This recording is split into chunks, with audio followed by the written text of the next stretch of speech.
عمرك سمعت عن أسوأ حفل زفاف في التاريخ؟ حصل فيه أحداث غريبة جدا مجاش ولا هيجي زيها. طب إيه اللي حصل؟ طب ليه بتقول إن هو الأسوأ في التاريخ؟ يلا بينا هحكي لكم الحكاية. في يوم 30 مايو سنة 1867 كان في حفل زفاف ملكي فخم جدا. العريس كان اسمه أماديو الأول، كان ملك أسبانيا، وكان الابن الثاني لملك إيطاليا. العروسة بقى اسمها ماريا فيتوريا، وكانت سيدة إيطالية نبيلة كان ليها أصول ملكية. طبيعي بقى في الأوضاع الملكية الجميلة دي إن الليلة دي تكون أسعد أيامهم، بس ما كانوش يعرفوا إن الليلة دي هتتحول لكابوس، وهتتحول لأسوأ الجوازات الكارثية في التاريخ. النحس في الليلة دي بدأ لما ماريا قررت إن هي ترتب ملابسها بنفسها قبل الحفلة. اللي حواليها بقى اعتبروا إن ده فال، لأن كل اللي موجودين شافوا فستانها، عشان كده طلبوا إن هي لازم تعمل فستان جديد، لأن بالشكل ده هيحصل حاجة وحشة. وفعلا وبسرعة جدا صمموا فستان جديد، واعتقدوا إن بالشكل ده هيبعدوا الفال الوحش. ما كانوش يعرفوا أبدا إن هيحصل. الفستان الجديد ما قدرش ابدا ان هو يبعد النحس، كمان ده حصل العكس وجاب مصايب وكوارث اكتر بكتير.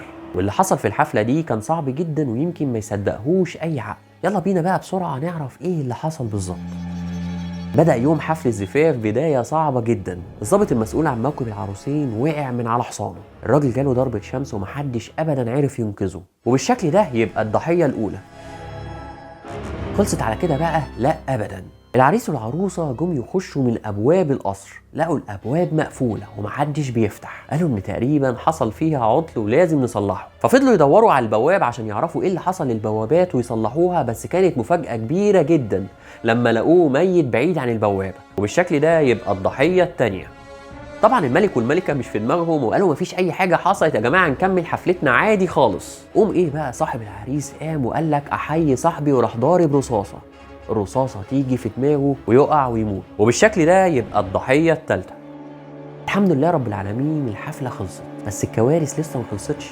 العريس والعروسه كان المفروض ان هم هيركبوا قطر عشان يروحوا يقضوا شهر العسل، بس فجاه مدير محطه القطر وقع تحت عجلات القطر ومات، وبالشكل ده يبقى الضحيه رقم 4. اليوم النحس ده يخلص على كده؟ لا ابدا.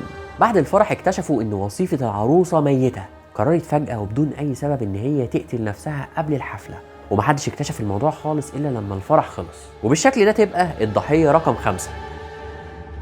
كل الناس دي بقى ماتت. المأذون اللي بيكتب العقد بنفسه هيفلت منها؟ اكيد لا طبعا. الراجل الغلبان اللي كان بيكتب عقد الجواز في نفس الليله جات له سكته دماغيه ومات، وبالشكل ده يبقى الضحيه رقم 6. هنا بقى وفي اللحظة دي حس والد الأمير إن أكيد في حاجة غلط، فطلب من العريس والعروسة إن هم يلغوا شهر العسل ويرجعوا للقصر فورا. وهم راجعين في الطريق المشرف على الموكب بتاعهم فجأة وقع تحت عربية العريس والعروسة ومات، وبالشكل ده يبقى الضحية رقم 7.